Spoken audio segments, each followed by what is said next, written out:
the idea of assessing learning being as important, if not more important, than delivering learning experiences.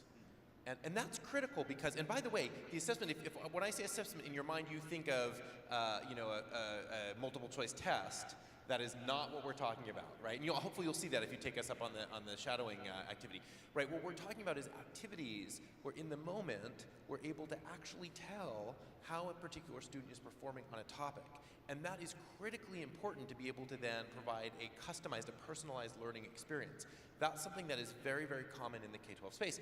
And it's interesting because in adult learning, unfortunately, we do a lot of this, I was actually talking to an instructor the other day, teaching a class, and they're like, I don't need to do assessment. I was like, oh really, how come? Right? Well, because I can just tell, I just look at them, and I can tell who's learning. And I was like, it's interesting that you say that, because I'm really good, there's not a whole lot of things I'm good at, but one of the things I'm good at is looking like I'm listening to you while I'm actually checking my email and thinking about what I'm gonna do tonight. Right? And we're good at that, right? You know that. We're like, you do that face, and I'm like, pick up food, get my kid from soccer, right? Yeah, he's looking at me again, right? We are very good as adults at masking whether we're paying attention. So it turns out our facial expressions, our interaction with the instructor is a very poor indicator of whether or not we're learning. And so that's trend number one, is we have to get much better, much more comfortable about assessment and realize that assessment doesn't mean handing out a multiple choice test, okay? That's thing one.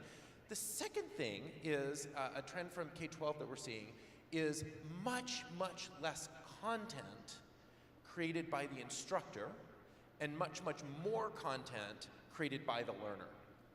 And so in many cases, an instructor, a teacher, a leader will stand up and say, here's an example, and here's a problem that we're trying to solve. Figure it out. You make the job aid, right? That's what they do. They have to teach you. And it's very interesting because we have a feeling where often in adult learning that I as the instructor, I have to prepare the job aid. My instructional design team has to prepare the job aid. And it's really interesting if you flip that, if you look at that trend and you say, well, what if your team, what if the people, your employees actually create the job aid, right? Create those materials. So those are two trends I would say we should definitely watch for.